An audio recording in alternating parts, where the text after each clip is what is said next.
Hello, welcome. This is Nick from Top Notch Sports, and this is the 2024 NFL Draft Prospects Running Back Scouting Report. We're here. Running backs, wide receivers, tight ends coming soon. They're next on the list, but right now we got to get through the running backs.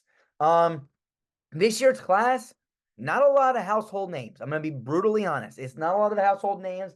I think there's a lot of depth this year. Feel like the top 5 can go any way. I also think you can argue the top 10 can honestly go any way. Really, it's going to come down to who's going to be given an opportunity. So as a scout, my job is to try to tell you who I would scout, who I would draft, who I would be willing to put a draft pick on. Now, again, this doesn't mean how their careers are going to turn out. It's going to all come down to what team's willing to draft to where, and if they're going to be given a true opportunity, which I can't guarantee. But I watch a lot of these guys. I'm going to give you my unbiased, scouting report. That's going to be a grade scale, and then I'm going to give you my personal analysis at the end, who I would draft. So my grade scale, which might grade someone as the number 1 guy, but again, I may totally disagree with my grade scale based on their physicals, etc., etc. So there's so much that goes into my rankings that necessarily the grades don't go into. But again, if you agree with the grades, go with the grades. If you want my personal analysis that might be a little bit biased towards things that I look for, then go with my personal analysis. So let's see what we got here. So here's my tracker of the running back position. I know you're going to be like, oh, it only goes up to 2021. Wait, there's 2 slides. I got too many running backs. I've been scouting these guys since 2017. And then it was just a hobby. I ranked the top few guys and didn't really go into deep detail, but I'll still defend some of my rankings, I'll be honest with you. Leonard Fournette 1, Dalvin Cook 2, Christian McCaffrey 3, Joe Mixon 4. You can say that it's horrible. I'll be honest with you. Leonard Fournette coming out of college, to me, is still one of my favorite prospects I've ever watched.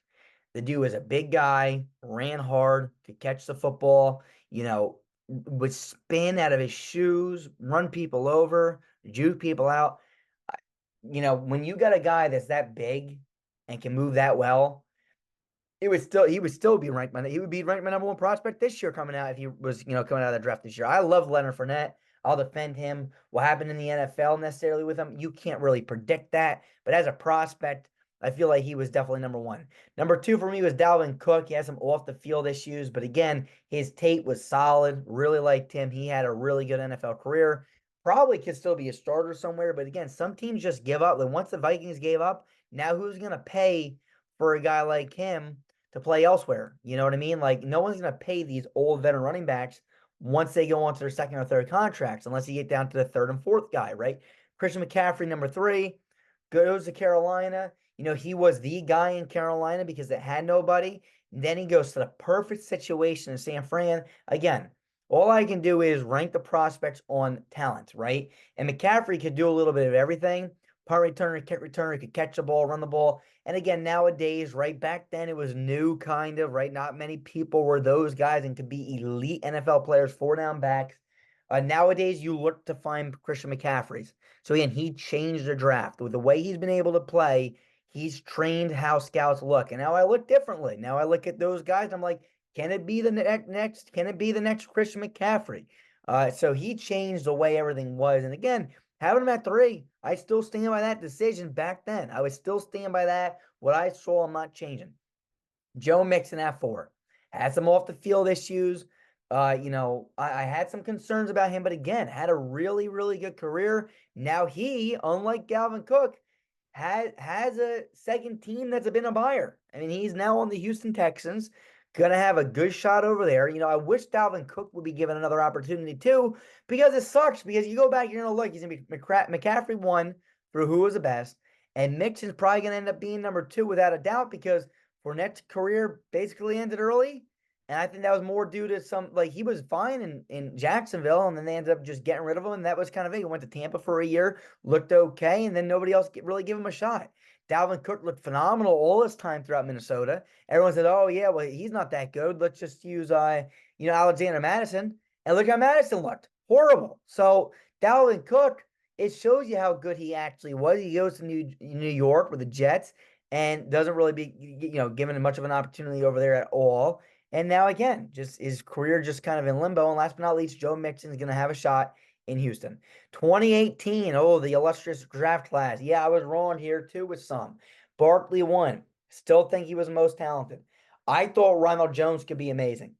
His speed, his size, I liked him. Kind of reminded me of Rashad White coming out a few years ago. Like Rashad White reminded me of Ronald Jones kind of coming out. Stream speed, good size, could catch a little bit. I was wrong, right? His career didn't turn out, wasn't really given an opportunity. Again, a lot of these guys have not given an opportunity, they're not going to pan out. Nick Chubb, 3. You can argue that he was the best one in this draft class. I still would say 2. If I can make any change, I'll put him at 2 because I still think Barkley was more talented coming out of the draft. I would keep that the same, but Nick Chubb should have been 2 over Ronald Jones, so I'll take that one. Rashad Penny was really never given a chance. When he did, he looked okay, but again, wasn't really great. Kerryon Johnson, Bo Scarborough, I did like. Big guy, pretty fast. Liked him, never panned out. And Royce Freeman, 7. 2019, Josh Jacobs, 1. I still agree with that. Miles Sanders, 2. Some could argue that, that could go either way. Damian Harris, 3.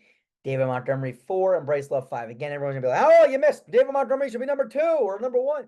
Yeah, you're right. David Montgomery probably should end up being number 2. But again, was he the second most talented, or did his career just end up being the second best out of these guys? That's the question. He went to Chicago, had a really good opportunity over there. Now he's going to the Lions, has still an opportunity over there to split the load. Sanders had a little bit of a shot over there in Philadelphia. Then he had a little bit of a shot last year in Carolina. Damian Harris was in New England. He had a little bit of a shot, but again, and Josh Jacobs, of course, had the best situation. I mean, he was in Las Vegas for years, was the number 1 running back there, and he panned out to be the best. Again, I could argue that Montgomery could be 2, but again, is that just recency bias because his career has ended up the best? It may be. 2020, everyone has Swift number 1. I had Taylor number 1. I had Swift 2. I had Akers 3. I think Cam Akers, again, if he was given an opportunity over there in LA, I think it would have been all right. But again, never really given an opportunity. J.K. Dobbins, 4. Been injury prone. I think he would have been pretty good. Loved A.J. Dillon, big legs and all. But the issue is, never really given an opportunity. I still think that dude could have been a starting running back for teams across the National Football League. Everyone was high on Clyde Edwards-Helaire. I was a little bit higher on him after he got drafted to the Chiefs from a career trajectory standpoint, but I didn't like him as a talent. And I said when he went to the Chiefs, if there's anything that's gonna, revive his career or make his career turn out, it's going to the Chiefs. Well, honestly, him going to the Chiefs and failing kind of proves that, yeah, I was right. He wasn't that good. If there was any way he was going to be good, it's either there or San Francisco. And last but not least, Zach Moss, 7. Now, I know people are going to be like, oh, Zach Moss had a great year last year. He could be the number 3 guy. You missed again. Zach Moss had 1 good year. It was last year. I would still take Akers, Dobbins, and Dillon today. I would take those 3 over him from a talent perspective. If I'm drafting a guy, if I'm a GM right now, I'm bringing those guys in over Zach Moss. I know Dobbins has had a wide variety of injuries, but man, A.J. Dillon has not. Dobbins has looked always good when he's on the field, when he's healthy. And Akers, just give the guy a damn chance. 2021. Okay, then we got 2 more years after that. So I know I'm going to start flying through these. Najee Harris, number 1. That was a consensus. Hasn't really had an illustrious career like we all like in Pittsburgh. It's been kind of underwhelming. But again, I still think that he's talented. He can catch, he can run, he can block, he can do a little bit of everything. Travis Etienne, number 2. Love Travis Etienne. I almost argued that he should have been number 1 then. I think you can make that argument now. Javonte Williams, number 3, been injury prone. Elijah Mitchell, number 4. Loved Elijah Mitchell. I think he kind of got screwed that Christian McCaffrey went over there and became the starter, because I think that his career was going to be on an upwards trajectory. He looked really good. Remember, beat Trey Sermon out of a spot, who also came out of this year's draft class, who I did not like. I had Elijah Mitchell 4. Trey Sermon was like one of my last ranked guys. I knew he was going to beat him out of a spot. I think he would be having a really good career if it wasn't for McCaffrey. Javion Hawkins, 5. That was a miss. He went to Atlanta. He had some off-the-field issues. His tape was good, but the off-the-field issues kind of pushed him out. Jared Patterson, 6, looked really good with the Commanders in the preseason when he came out of the draft. I thought I hit on him because he looked really, really good, and then that was it. He had a great preseason. Nobody ever really gave him a shot. Would love to see somebody give him a shot. I really liked his tape. Ramondre Stevenson, 7. I was higher on him than most, too. Liked his size. Had a pretty good career so far to this point, but again, he's said he doesn't really want a full workload probably to prolong his career. And then Chuba Hubbard, 8. Possibly, potentially, the starter for the Carolina Panthers this year. Him or Miles Sanders, so we'll wait and see what happens there. So that's that draft. The only thing I can say there, Stevenson should be higher than a few guys. Hubbard a little bit higher. And I think that ultimately you could argue that Travis Etienne should have been number 1. But again, most people's consensus was Harris 1, Etienne 2. And then I feel like I kind of got some right in, around 4 for sure. I think Elijah Mitchell, honestly, is one of the most talented guys there. And I think Stevenson should probably be number 4 or 5 as well. So that's that. Let's go to 2022. 2022, love Breece Hall. My comparison for Breece Hall was a guy I saw a few years prior to that in Jonathan Taylor. Breece Hall, Jonathan Taylor, they were identical to me. Loved them. He was my number 1 automatically. I know some people had Kenneth Walker as the number 1. Not me. I had, Breece Hall gave me those flashbacks of Jonathan Taylor. And when you're talking about flashbacks from that same draft, Kenneth Walker kind of reminded me of that DeAndre Swift. So it was weird. It was literally a flashback from the 2020 draft. Hall was Taylor. Walker kind of reminded me of a little bit of a Swift in that elusiveness. Not that big play pop of speed, but more of that really elusive guy, although Walker is a lot faster than Swift is as well. Isaiah Spiller 3, missed with him. I thought he would have a chance and be all right. 6'1", 200-something pounds. Kind of went off a little bit of tape, and I thought his size was going to help him a little bit, but ultimately not. Had Brian Robinson Jr. at 4. Love Brian Robinson Jr. A lot of people were lower on him. James Cook 5. Still think that he could be good. He's fast. He can catch. He can do a little bit of everything. I hope the Bills finally start to figure out how to use a running back. Rachaad White, love this guy. Love this guy. Big fan of his coming out. Big guy that could catch. A lot of it was potential based, and I love that he went to a team like Tampa Bay, and I hope they continue to use him.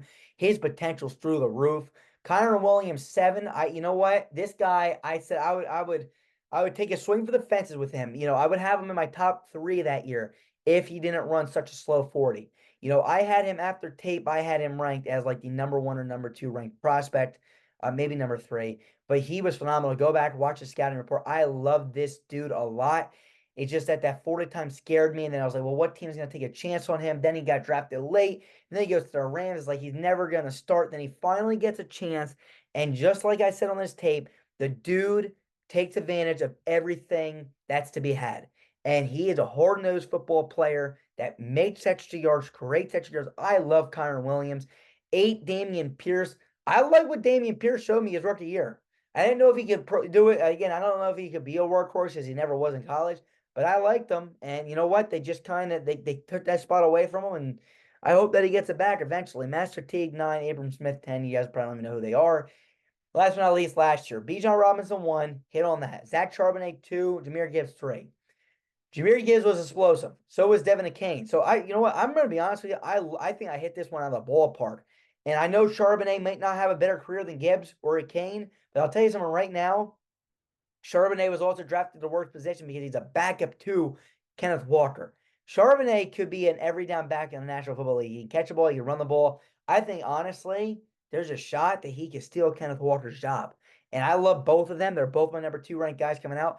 Zach Charbonnet is such a big guy that's so explosive, can catch, can run, can be elusive, can run with power, everything. And I mean, as a prospect, I argue that he could be up there with the best of the best. I mean, he was up there with Bijan Robinson to me. Really talented guy. Jahmyr Gibbs 3. Love Jahmyr Gibbs. Devin Akane 4. Again, I don't think you beat a top 4. Like this top 4, I would take over most top 4s. I mean, go back my top 4s. I mean, right? Spiller was a miss here. And, I wasn't in love with this draft. I love the top 2. Didn't really love Spiller, Robinson. Like I like Robinson Jr. I like Cook. I like White. I like Williams. I was like, superstar potential, not really. I thought White could be a superstar because of his speed, his potential.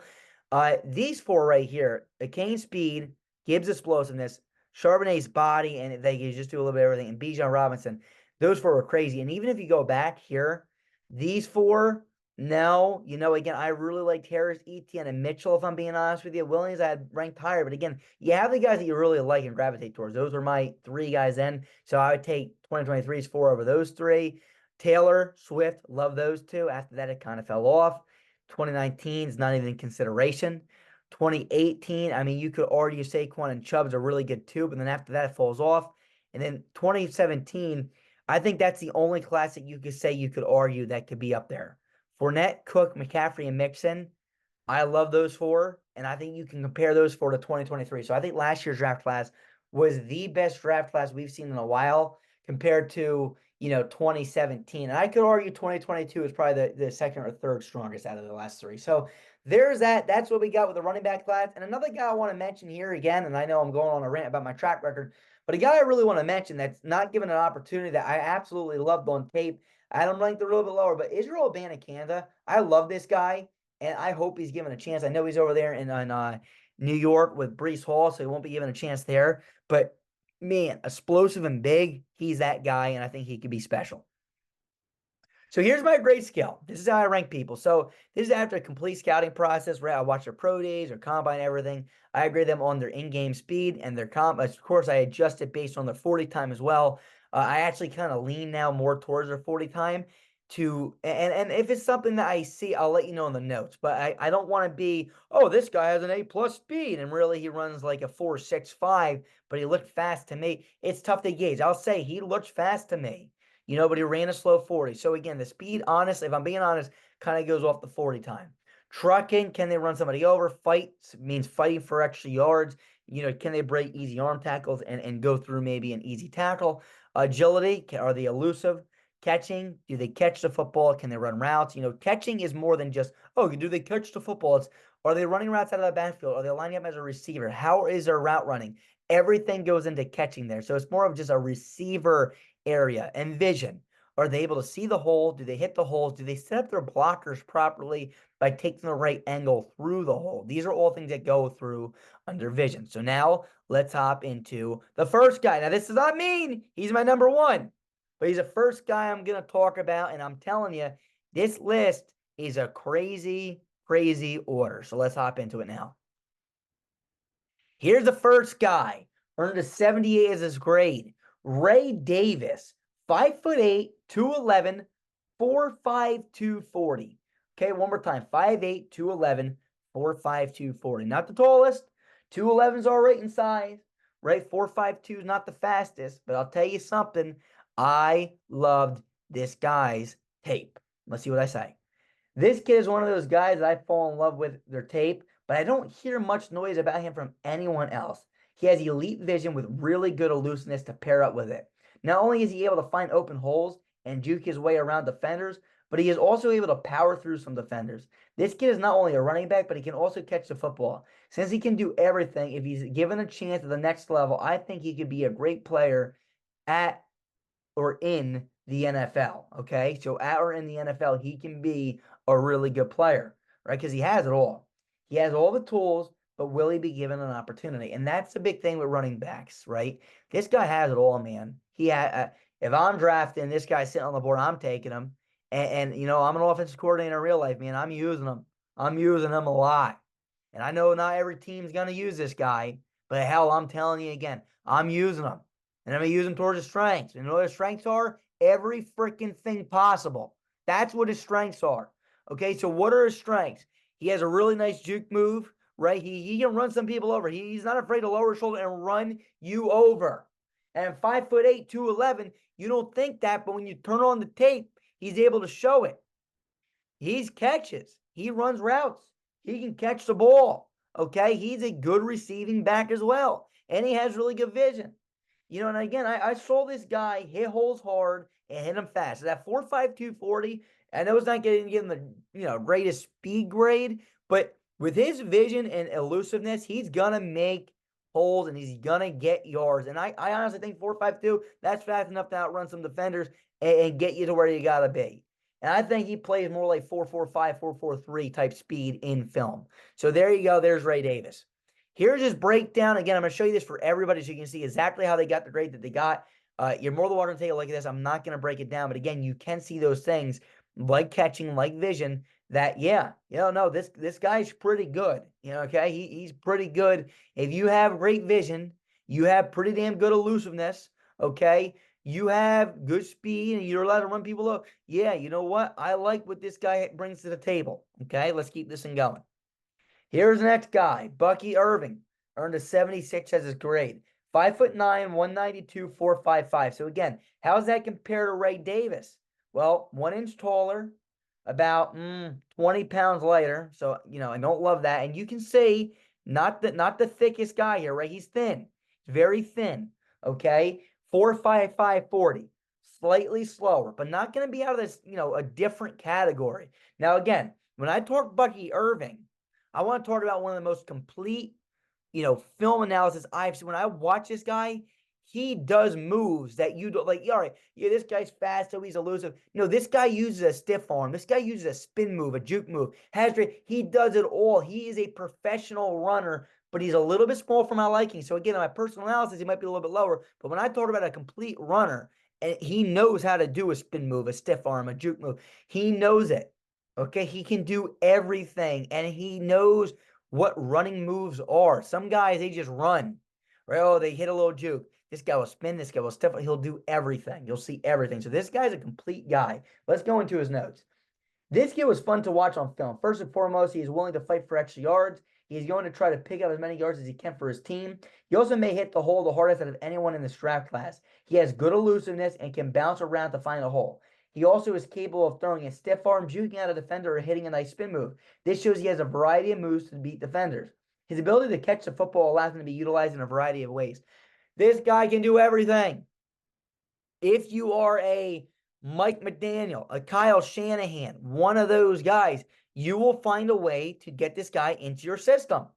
The issue is McDaniel has a cane, and he has Mostert, so he's probably not moving on. Shanahan has Mitchell and McCaffrey.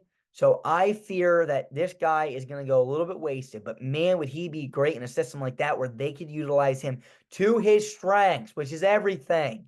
And again, the only other team that I'll say that could possibly use a guy like this, maybe a late round pick. I know they got Kendrick Miller, would be the New Orleans Saints, because they brought in a guy from the Niners as their offensive coordinator. And in that Shanahan system, that's exactly what you're looking for. So, this is what I'm talking about, okay? This is the stuff I'm talking about that could be a difference maker, for a team. And someone like Clint Kubiak over there in San Francisco, from San Fran, who goes to the Saints. I mean, hell, this is a guy that they could turn out to be in their next Alvin Kamara, okay? I'll just say that again. So what are things that this guy does good? Again, he fights for extra yards, hits holes hard, good stiff arm, good spin move, juke move, great agility, catching vision. Doesn't really have many weaknesses. Everything else would be right in the middle. Not a weakness, not a strength, but in the middle. Here's his breakdown. You're more than want to take a look at that. And again, just some things I want to point out, right? Good route runner, good catching, great vision, good agility, good fighting for extra yards.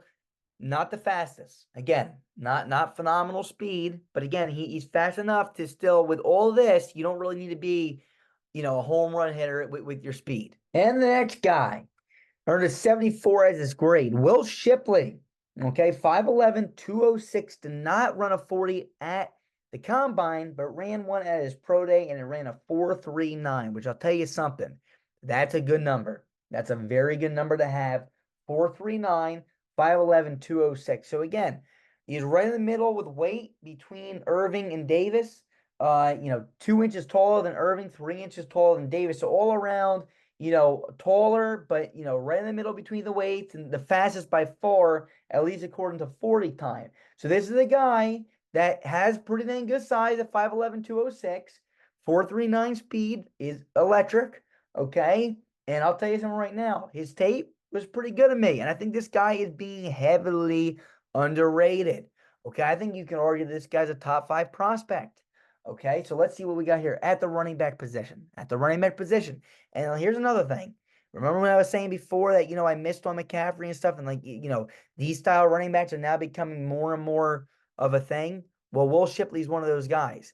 He's a guy that I feel like, at the very best, could be a guy that could do what McCaffrey can do. He can do a little bit of everything, and he has a size to do it. So here's his notes. This kid will line up as a receiver for the offense, which is going to make him a valuable asset to have. He is also a good route runner out of the backfield. He has hurdled defenders on tape, which is impressive. He has a burst of speed when a hole is open. He is able to break arm tackles. He also has the ability to juke out defenders in open space. He's going to be an issue on the goal line for defenses, considering he's able to run and catch, which will make him hard to defend. So again, this is a guy that, sometimes everyone says, oh, you need this big power back. Well, he's not going to absolutely run you over, but he's a guy that you can throw a little swing pass to. You can have him run an inside zone, outside zone. You can run power with him. Or you, like I said, you can hit him in a little flare. You know what I mean? A little tiny check down. He is going to be a perfect goal line / red zone back for teams. And not only that, he can play all 4 downs. I really do. I think he can play every single down for a team. He has a size, he has a speed, he has the hands, he has the ability to be able to be on the field at all times. So again, what are his strengths? Well, great speed, 4.38 40, versatile, right? He lines up as a receiver. He's a really good route runner. He can hurdle defender. He has a great burst of speed, great on the goal line because he can run and catch. He has really good hands, as I mentioned before, right? Good vision and good agility. There's not any weakness to his game. There's a lot in the middle. There's a lot of stuff that's mediocre or average, but there's not any weakness in his game. So again, if I'm a coach, I see this guy, you can mold him into being a very good running back at the next level. Here's his breakdown. You're more than welcome to take a look at that. Here's the next guy, Braelon Allen, earned a 72 as his grade. 6'1", 235. Holy crap. He did not run a 40, though. 6'1", 235, did not run a 40. So I'll tell you this much. 6'1", 235, you're a big guy. Okay? This guy's a big power running back. In theory, right, with his size. The question is, does the tape match what he looks like? Because physically, right, this is a running back, man. Okay? This is a guy that you want out there. This is a guy that, you if this guy's running at you, you're scared. Okay? Just for comparison, Ramondre Stevenson was a pretty big guy when he came out. Stevenson, at least now, is 6'2", 227. Okay, so this guy's an inch taller and about 7 to 8 pounds heavier coming out of college. Okay, big guy, and he's not heavy. He's not fat. Okay, he's built well. But does the tape match up with the body? Okay, and he didn't run a 40. So, that's something to think about. Here's what I wrote in the notes. This kid is a bruising back. To me, he seems like a perfect goal line back considering he's able to catch and run with power.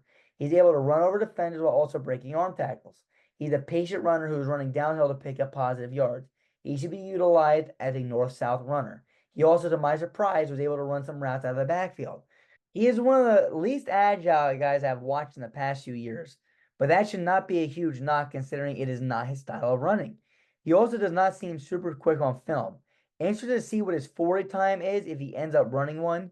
He also lost the football on some of the tape I watched, which is a concern. This is a guy that has great size and can turn out to be a monster at the next level, but the tape is lacking quite a bit right now. He has all the tools, but there are too many times I don't see him pick up the extra yards against college linebackers. Therefore, how will it be at the next level? So again, a lot to break down there, right? There are some questions. As big as he is, I don't see him running people over. I don't see him fighting for extra yards all the time. I don't see, 40 time. I question it. Again, they're projecting that he's going to run around a 4.40. He didn't run one. I think that, I could argue that this guy could run a 4.58, 4.6, which again, that's not his style, right? He's not this extremely fast, agile guy. He's a bruiser. But again, being a bruiser, even I didn't see him run over college linebackers. Is he going to be able to, break tackles from NFL-style linebackers with his size? Again, size is great. I love it.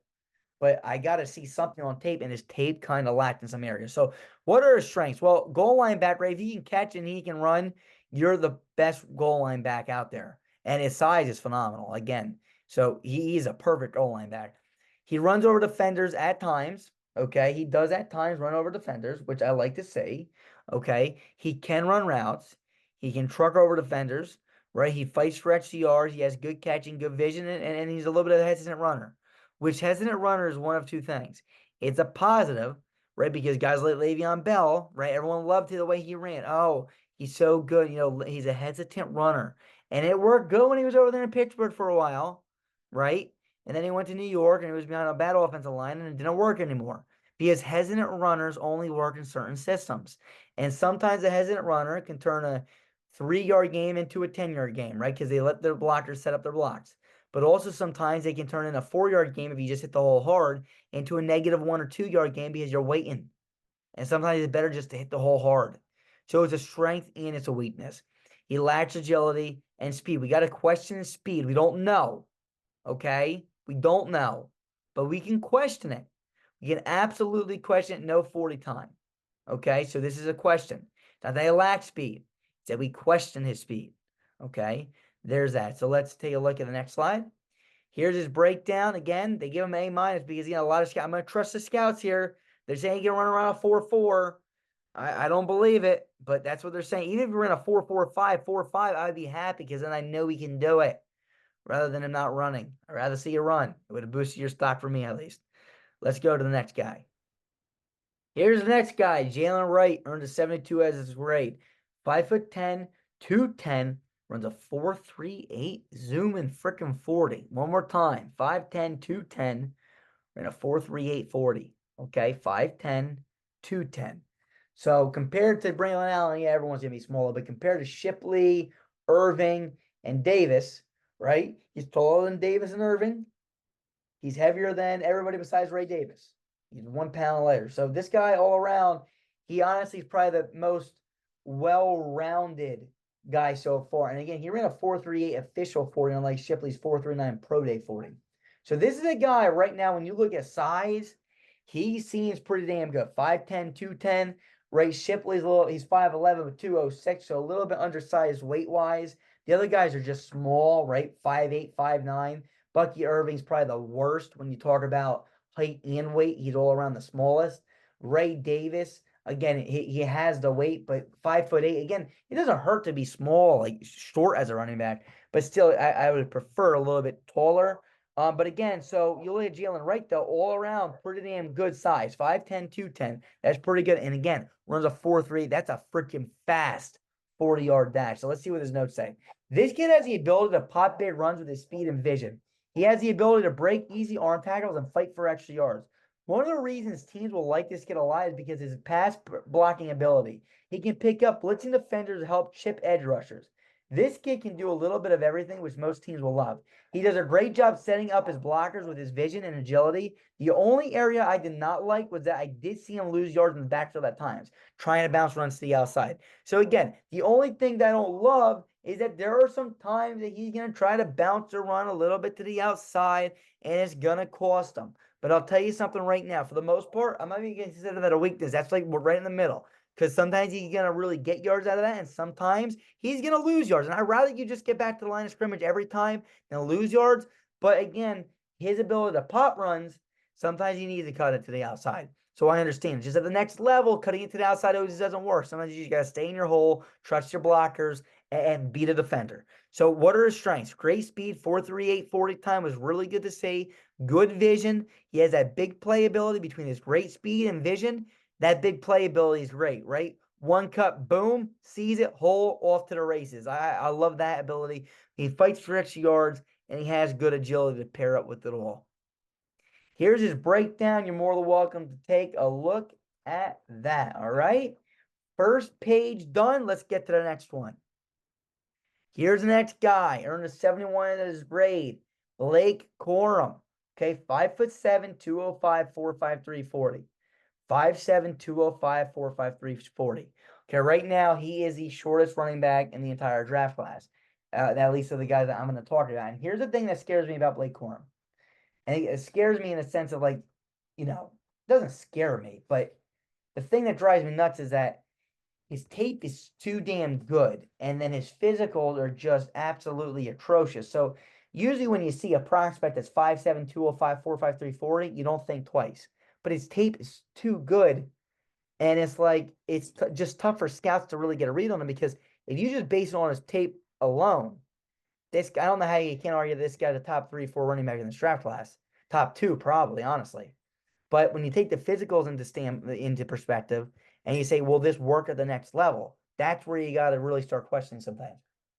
So here we go. Let's see what his notes say. This kid has a low center of gravity. He's able to stay on his feet after small contact. He is shifty and can make defenders miss an open space. One of my favorite parts about him is that he seems to be a one-cut style runner. He also reminds me when I watched Jaylen Warren coming out of college, in the sense that he sets up his blockers to have great success. He knows exactly how to run behind his linemen. He has really good vision to find open holes. He is able to bounce a play backside if he needs to. He's also able to lower his shoulder when he needs to as well. If he is near the goal line, he will find a way to power through the defense. He does not get denied when he smells the end zone. What I love more than anything is that he does not dance behind the line of scrimmage. He rarely loses yards on the tape that I've watched. So this is a guy for being 5'7" and 205, which 205 is fine, but 5'7", he's undersized, he's this, he's that. Tell you something right now.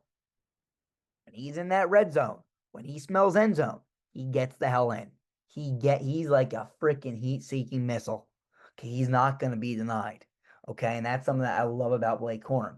Okay, so what are his strengths? Low center of gravity, right? Being smaller, right? You have that low center of gravity. He has it. Shifty, one cut kind of a guy, right? He's going to be running, make that one cut, boom, and he's off to the races. He's not going to sit here, bounce around the line of scrimmage, and then, here's a hole, blah, blah, blah.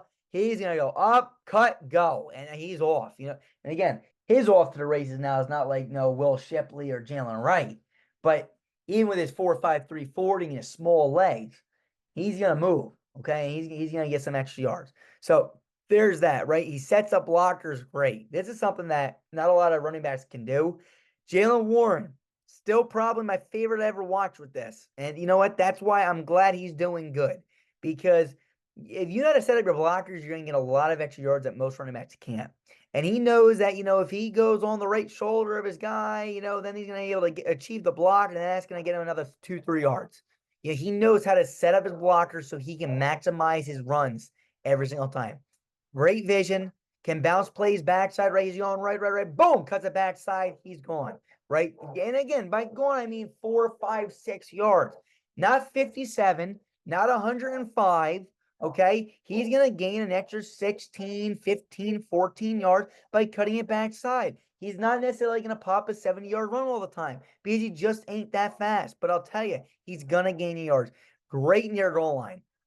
This is one of my guys I want in the goal line, right? Great agility, very elusive. Love to see that again. And he fights for extra yards.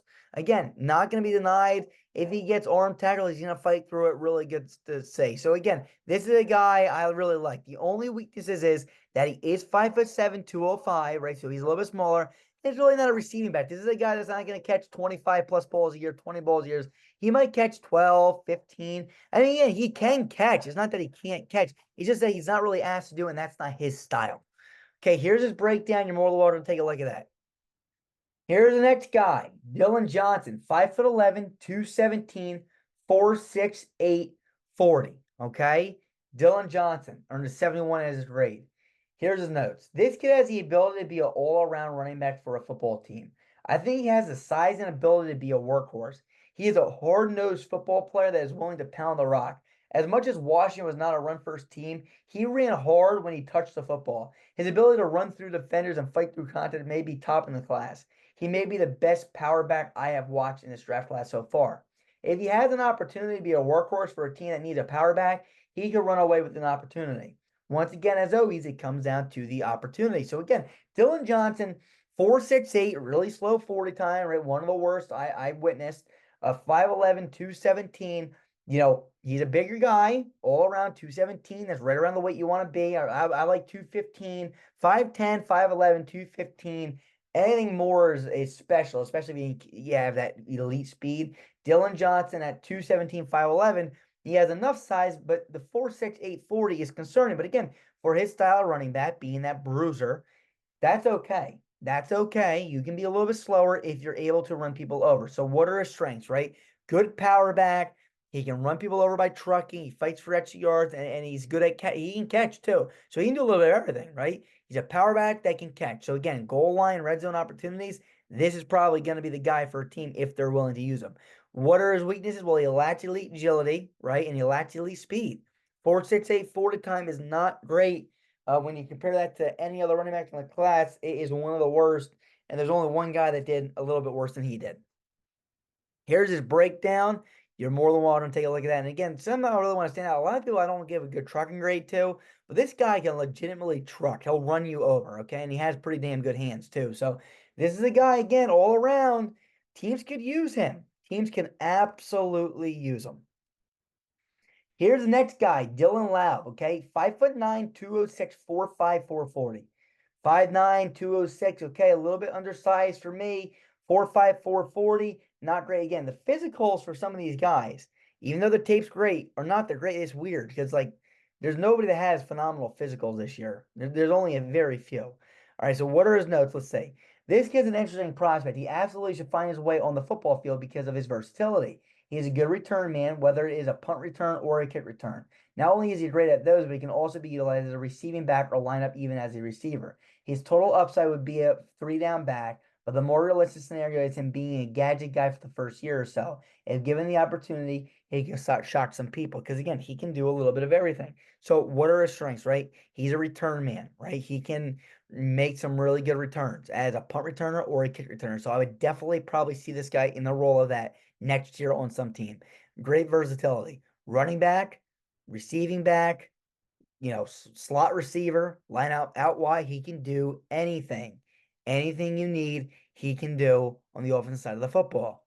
Again, he's a receiving back. He has really good hands, really good route running, great agility, and good vision, right? Weaknesses, he's not going to run anybody over. He's not going to truck you, okay? Again, which most people, it's a weakness, but I usually don't deduct. But this guy, he's not going to truck you over at all. He's not going to use a trucking move, right? He's not going to lower his shoulder and, he might fight for some extra yards at times, right? That's why you don't see fights for extra yards on either side. That's in the middle, right? But he's not going to really lower his shoulder and run you over.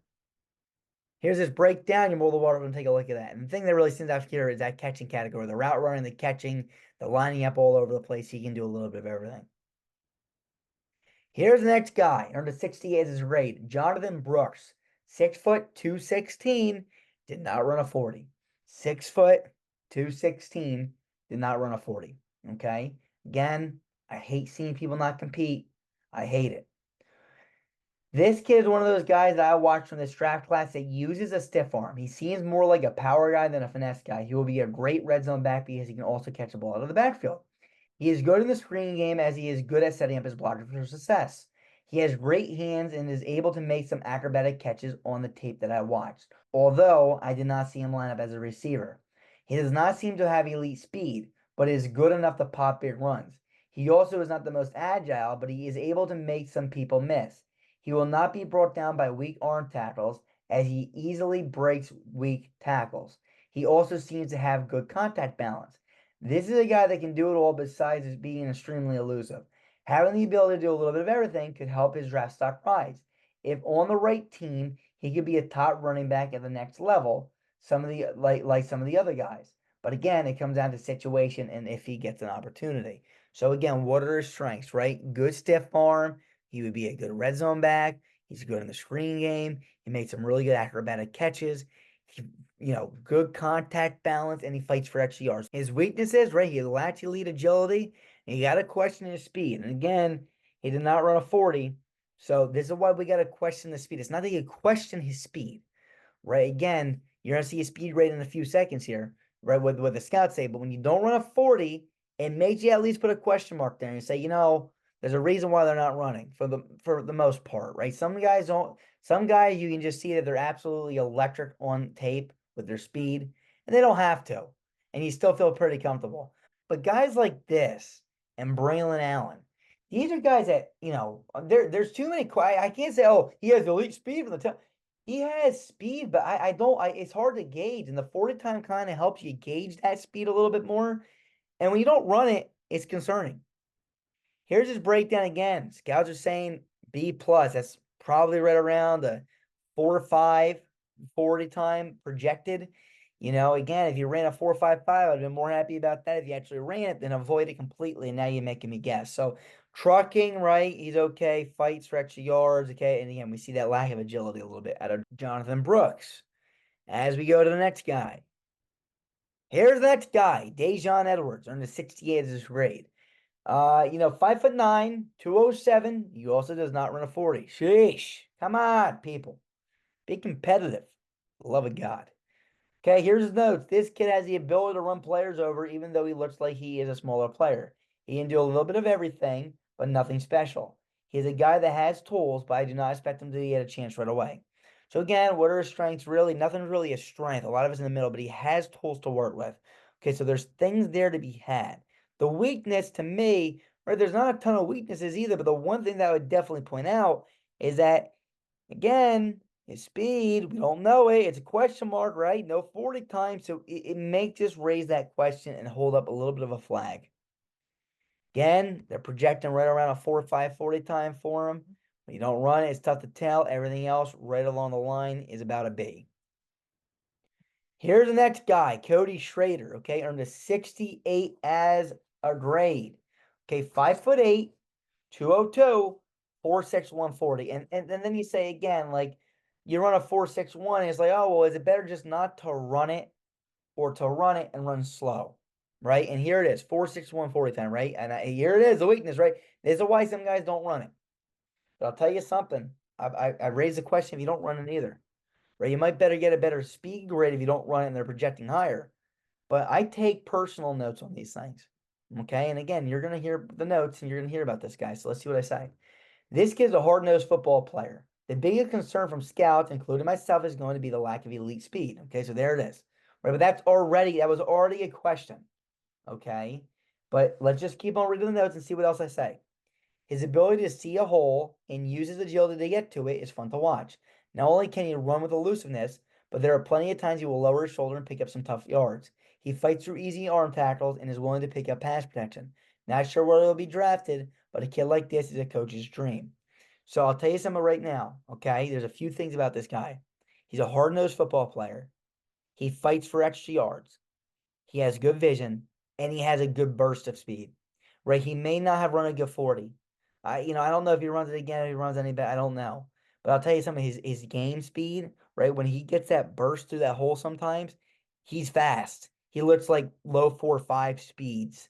Okay, like a 4.52. Okay, that's what I see out of him when he really turns on the jets. So Cody Schrader is a guy, right? Runs a slow 40, right? I'm gonna list it here. He lacks elite speed. That's the scout's biggest thing, including my question. But hard-nosed football player and a coach's dream. Now, why? Because this guy's out there. He's going to play hard, and he's going to freaking compete. And he's going to run that damn 40. He doesn't care if it's slow. He's going to compete. And that is what I like to say about Cody Schrader. Here's his breakdown. You're more than welcome to take a look at that. And again, the only knock on this guy is the B- speed because he ran a little bit of a slower 40 time. Okay, all right, let's get to the next guy. Here's the next guy. Okay, you guys are like, why the hell is he way down here? I don't know. I wanted the same thing. Trey Benson earned a 67 as his grade. 6 foot, 216, 4.39, 40. Woo-wee! 4.39. Good speed, right? 6 foot, 216. This is your prototypical running back size. I love 6 foot. I love 215 and higher. He's 216. And hell, 4.39. Yeah, you're giving a little bit of flashbacks of a Johnny Taylor, of a Breece Hall, right? These are things that those guys were doing. Fast 40 times, good size, good weight, etc., etc. Okay, and I think Trey Benson kind of fits that mold in a sense. So let's see what the notes say. This kid seems like he has an elite burst of acceleration when he wants to turn it on. He's able to find holes at a high level, which is great for him. He seems like he has some size on him, which is awesome to see, which clearly he does. He's 6 foot 216. This was when I was watching him, though, okay? He is not extremely shifty, but he's able to make defenders miss an open space. His ability to just simply outrun defenders in open space is phenomenal. I would be shocked if he does not run around a 4.38 40 time. Holy shit. What did I say? I would not be shocked if he runs around a 4.38 40 time. Well, guess what he ran? 4.39. I guess I'm pretty damn good. Amped eye. Just saying. I'm joking. I don't have a big ego. Let's continue. Also was able to see him run some routes out of the backfield, and he seems like he has pretty good hands. He transitions into a runner extremely quick after the catch. I think he should be a north-south runner because of his elite speed. If there's a small hole that opens up, he will be able to take advantage of it. He can go east and west, but I would recommend a stretch run, right? So something where he's not really running a tall, like a stretch. He has some power in front. Something easy where you can cut up faster. The faster you can cut up, the better. He's not extremely shifty, but he does have some great straight line speed. So again, not the most shifty guy in the world, not the best agility, but he has some great straight line speed and some great acceleration. He does not lose yards often, but he is not a running back who's going to pick up a ton of yards if the hole is not there right away. The hope would be that he can turn into a running back with his physicals, which I think he can. So again, can he be the running back that can pick up yards if there's not a hole right away? Right now, no. But can he develop into that with the physicals that he has? I hope so, and I think he can. I love his physicals. Running back's one of those positions that sometimes I'm just going to rank you higher because of your physicals, and Trey Benson may just be that guy. 6'2", 216, 439, not the greatest tape, but good enough, has straight line speed, really fast, not the most agile, really smooth though, transitioner from a catcher to a runner. These are things that I like to see. These are traits. Now, can you put it all together? And a lot of times, the running back position in the NFL, traits are what wins you jobs. Okay, you can be a really good runner in college and have really good tape, but if you're not faster than people, if you're not stronger than people, if you can't catch, if you can't run routes, you're not going to win. And Trey Benson is going to be faster than a lot of people he plays against. He's going to be able to catch the football. He's going to be a really smooth transition to a runner from catching, etc., etc. So the traits here with Benson I like. So what are some of the strengths, right? Great speed, 4.39, 40. Elite bursts of acceleration. He runs routes from backfield and transitions smoothly. And he has really good vision. The only weakness is trucking. He's not going to run somebody over. And again, with his size, you really wish he would lower his shoulder, but he doesn't. At least in college, he really did not. Here's his breakdown. You're more than welcome to take a look at that. And again, a guy with elite speed and good vision, one cut and off to the races. That's all this guy needs to be an elite guy at the next level. And you know what? I think those two things alone, he can work on everything else. But having those two things can make you hit home runs on any given play. Here's the next guy. Kimani Vidal earned a 67 as his grade. Okay?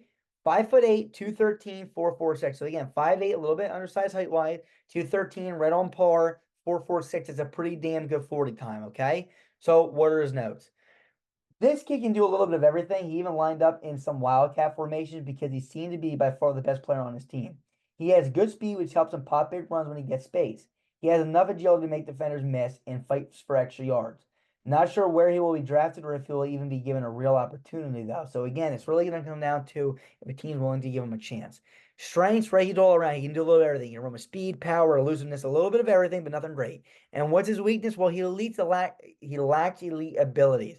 Everything is either average, slightly below average, or slightly above average, which again, in theory, can make a really good prospect. But in also the other theory can make you a really bad prospect because again, some teams want that guy that's a home run hitter. Some teams are going to want that guy that's going to plow somebody over. Some teams want that gadget guy. Some teams want the guy that can run routes out of the backfield or line up as a receiver.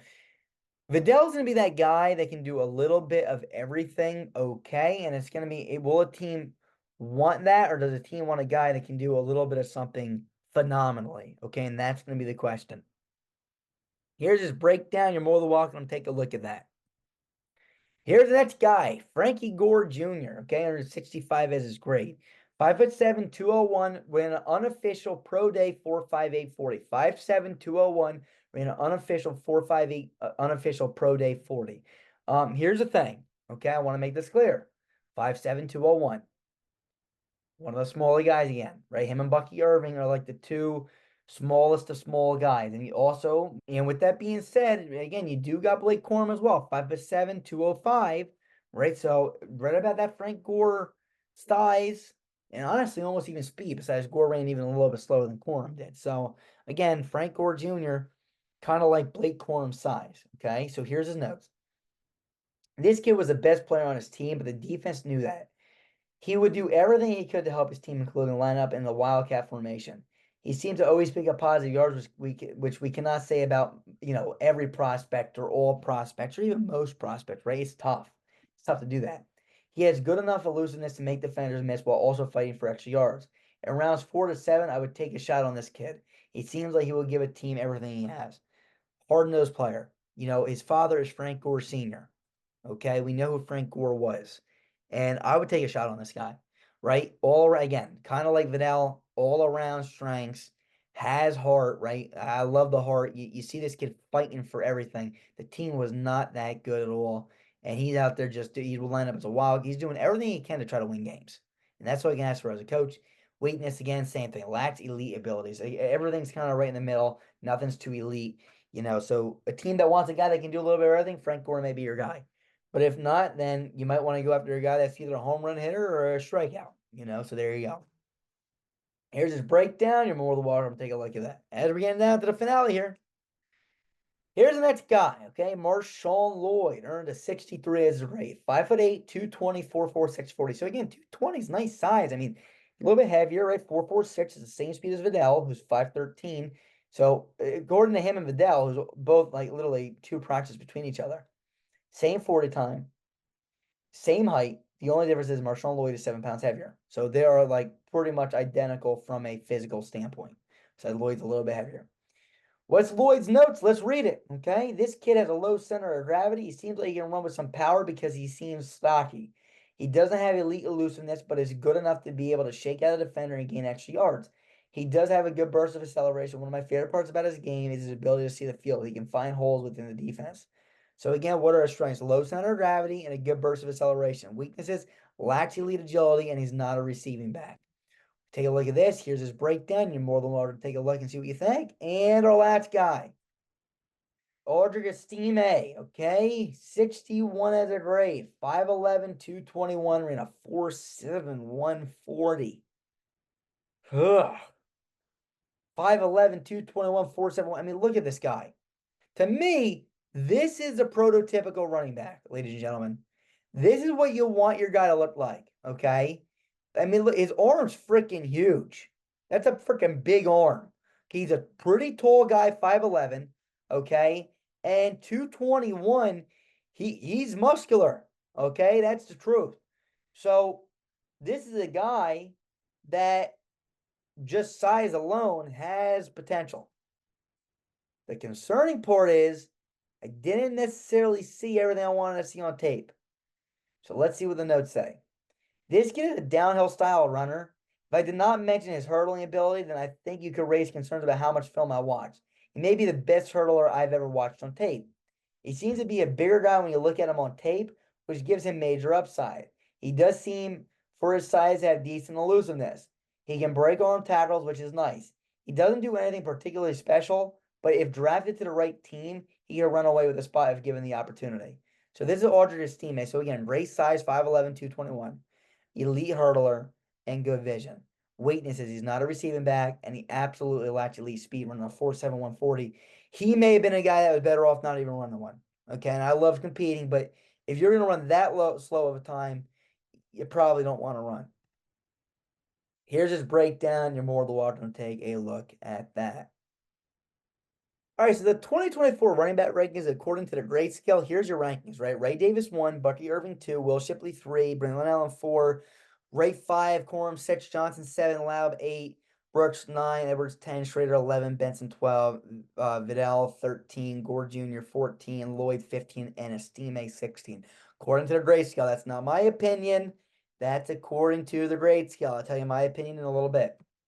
This is 2024 draft class compared to 2023 rankings via the grade scale. So you look at it, let's see what we got. So again, according to the grade scale, Ray Davis, Bucky Irving, and Will Shipley all rank higher than the guys from last year. According to the grade scale. This is why I don't like the grade scale. This is why I feel like the grade scale is slightly off, because again, Daijun Robinson ranks number 10 according to the grade scale. Okay, Ray Davis ranks number 1. So this is why I have my own personal analysis, because I feel like the grade scale does a good job, but it doesn't do a great job. Okay. So yes, it has those 3. Then Charbonnet, Gibbs, Kane, Sean Tucker. Okay. So a nice little chunk. So it's been like 3. The usually like 1, then 1, then 1, then 1. No, it's 3, then 4, then Braelon Allen, Jaylen Wright, 8, 9, 10 Bijan, 11 Blake Corum, 12 goes back to last year in Zach Evans, and Israel Canada at 13. Goes back to this year in 14, Dillon Johnson and Dylan Laube. Then last year in Tank Bigsby. Then this year in Brooks and Edwards and Schrader. Then last year in Miller. Then this year in Benson, Vidal, Gore Jr. Then last year in Chase Brown and McBride. This year in Lloyd. Last year in Johnson. This year in Estime. Last year in McIntosh. Okay, these are the top 29 prospects from the last 2 years according to the grade scale. Now, again, I definitely have a lot of flaws here. Okay, so now let's go into the next one. 2024 draft compared to 2023 rankings via personal analysis. So now this is according to me. This is taking the same 29 guys and putting them in order as a prospect. Not what I think their career is going to turn out to be, but as a prospect. So who do I truly have ranked as a better prospect? Well, you're going to see again, remember when I said that last year's draft class was one of my favorites I've ever seen at running back? Well, yes, it's going to stay that way this year. The top 4 guys, Robinson, Charbonnet, Gibbs, and McCain, yeah, top 4 still, okay? Then I go to this year. Trey Benson, Jonathon Brooks, Ray Davis, Blake Corum, Bucky Irving, Will Shipley, Braelon Allen, Jaylen Wright. Holy crap, right? So that's what I mean. All right. As a prospect, these 4 guys had superstar potential. And I feel like some of these guys have some superstar potential, but they have more star potential. Okay? Superstars, stars. And I think Benson and Benson could end up being a superstar if everything goes right. Because he has the size and he has the speed. I think Will Shipley had that ability too to do that. Like there's some guys in here that I think have the ability. And I might have Shipley at 10 and some of these guys a little bit higher, but there's some guys that have that superstar ability. And there's some guys that are just safer picks that are between them. Right? So here's the thing, right? From 5 to 12, which is 7 guys, right? 1, 2, 3, 4, 5, 6, 7. Sorry, 8 guys. Right? 1, 2, 3, 4, 5, 6, 7, 8. Those 8 guys from 5 to 12. Those guys, to me, are guys that, again, are star potential. And not only that, these guys have the ability to all be starters, and any of them can beat each other out. It's really up in the air. But I don't see these guys, besides maybe 1 or 2 of them, beating out these guys in theory if they were all in the same situation. Like we all know Robinson in Atlanta is going to have a hell of a career. Gibbs in Detroit's going to have a hell of a career. Devin McCain in Miami should have a hell of a career. Charbonnet in Seattle, it's going to stink because he's behind Walker, but that's what I mean. Like if he goes anywhere else, he's going to have a hell of a career.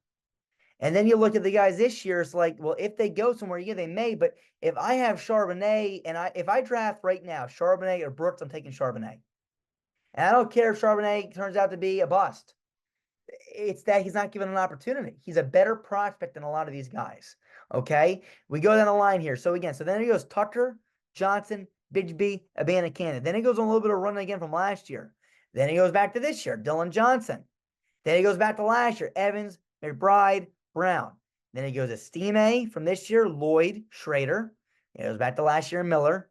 This year, Laube, Vidal, Gore Jr., Edwards, and then last year, McIntosh. McIntosh was by far the worst prospect I've watched at the running back position in a long, long time. And again, even if I got something wrong, let's say I want to change Gibbs to number 2 now.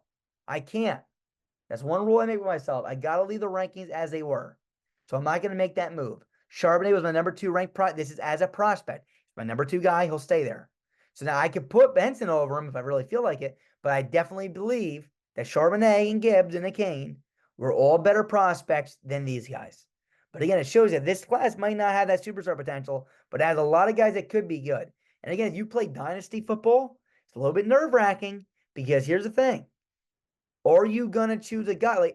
One of these guys could be a superstar in this pack and end up being a workhorse, and the other guy can end up being a third-string backup, never play a snap in his career. That's the risk you take, right? That's literally it. So it just shows you that, this running back this year is so close, and it's going to come down to preference.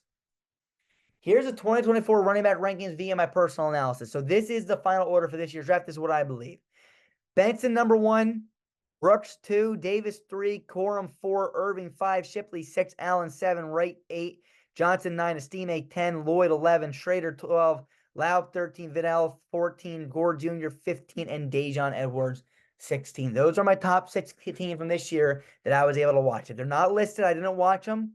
And again, there's some things that could be changed before the actual draft. So stay tuned. I'll release a final rankings video when that comes out. Now to answer your fan questions. Is there a true number 1 running back in this year's draft class? This is a really good question. Okay. And it's to be simplified, it's like this. There's usually one clear-cut guy in each draft class, or if not, two really good guys. And the prime example of this is, we'll just go right down the line from 2017 on up. 2017 may have been the best draft class we've had since 2023. And the way we look at this is very simple. 2017, it was Fournette was a clear-cut number one, but we had some really, really good running backs like Joe Mixon, Dalvin Cook, and Christian McCaffrey, right? But Fournette was a clear-cut number one guy, prospect coming out of the draft. 2018, it was Saquon Barkley was the clear-cut number one guy. And then you had guys like Ronald Jones and Nick Chubb, et cetera, et cetera. But again, Barkley was the guy coming out. 2019, it was Josh Jacobs. Some people say, oh, it was Damian Harris. The truth is, it was Josh Jacobs being number one. 2020, okay, Jonathan Taylor and DeAndre Swift. A lot of people had DeAndre Swift being number one. But again, there was two really good guys there. You could argue either way. I had Taylor being number one over Swift. He was my clear-cut number one. But in that year, you could argue both, right? You could argue both guys were pretty solid, but Taylor to me was the clear-cut number one guy. In 2021, okay, Najee Harris and Etienne. Again, everyone's consensus number one guy was Najee Harris. I had Etienne very close, but my true number one was Najee Harris. 2022, okay, we have Breece Hall and Kenneth Walker. Some people had Walker, some people had Hall. I had Hall as my true number one. Walker was it was close. My true number one was Hall. Every year, what I'm trying to say, it was pretty definable. There were some close guys, but there's always a guy that stood out. 2023, again, I think could argue that it was been the best running back draft class since 2017. Probably better, okay? Bijan Robinson was a clear-cut number one guy. And I had Charbonnet close and Jahmyr Gibbs close, and I think you already Devin A. Kane, but a lot of people didn't have Devin A. Kane. I was one of the only guys that really thought that he was going to be in that same tier. It was Bijan, then another tier, right? And it was a Charbonnet, Gibbs, and I think Devin A. Kane. But the thing is this. Again, Bijan was number one for sure, but really good running backs around him. But again, we always had a clear-cut guy. Fournette, Barkley, Jacobs, Taylor or Swift that year, right? So that year was a little bit tighter, but it was really just two guys. Harris or Etienne, but everyone went Harris. Hall or Walker, and everyone really, for the most part, went Hall or like that year was a little bit debated too, I'll say. And last year it was Bijan. But other guys were also very good. This year, there is not a guy that stands out. There's not a guy that stands out. Even a guy that I like I said, Trey Benson is a guy that I like. I'm going a lot based off potential because there's a lot better. There's a lot of other guys that are better on tape. And my rankings may very well change by the time I get there. But this year is the first year in a long time that there's not a guy that is a clear-cut number one true running back. Next and final question. How did this draft class rank compared to previous drafts? Well, very simple. We just went right down the line, right? So, as we said, okay, this year's draft class doesn't have a superstar. It doesn't have two superstars, three superstars. It has a bunch of stars. And that sounds good, right? They can be really good number twos in the National Football League, and they might last a lot being the number two. But I'm not sure we have a single workhorse running back in this draft class. It's going to come down to situation. It's going to come down to if a team's willing to let them be the guy. Which, again, all these are really, really interesting questions. Will they let them be the guy? And the thing is this. It's very simple, okay? Running backs, to me, they need to have a chance. And when they have a chance, they got to hit it out of the ballpark. And even if you're a late-round pick, you might get replaced next year. Because why is a team going to pay you in 2 to 3 years if they can just keep on drafting guys? So here's the thing. How does this class rank? Well, here's the thing. There could be 2 or 3 guys that turn out being really good. And again, you'll see in my final rankings when I do that at the end. I'm going to have some guys that I'm going to list that I would take a shot on. My guys that I consider sleepers. My guys that I would take that are probably going to fall down the board that I would definitely want to at least be willing to take. Because there are guys here that absolutely can end up being pretty good. But in the same sense, okay, there's some guy that there might not be a single guy that turns out to be a workhorse. So that's what's scary, right? Like this year, there is compared to last year, you clearly saw I have the top 4 running backs from last year all ranked higher than the first guy from this year. And to be honest with you, you got a guy like Charbonnet in that list that's not starting. Okay, he's my number 2 guy. So he was my number 2 guy last year, and he's still my number 2 guy between the 2 years. And Trey Benson's number 5. That just shows you that these guys are a tier below some guys that are not starting at the next level. Again, it really comes down to situation. Like, again, if Charbonnet was on any other team, he would start. And I think if you take Zach Charbonnet and you put him up against the best guy this year, in my opinion right now, is Trey Benson, okay, Charbonnet beats him out of a job. So how does a class rank? A lot of middle tier guys are going to be really good number 2s in the National Football League with some potential to be good number 1s. But do I think there's going to be a lot of superstar potential? No, I do not. So that's how I think it ranks. Ladies and gentlemen, let me know what you think in the comment section below. We'll have our wide receivers and tight ends coming out in the next few days. So be sure to stay tuned and leave a like, subscribe. We'll see you guys soon. Our mock draft, our 32 GM content creator mock draft will be coming out at 4 p.m. Eastern, Saturday, April 13th. Be there or be square. See you guys soon. Peace. We are Built Betters. 180. 180, set.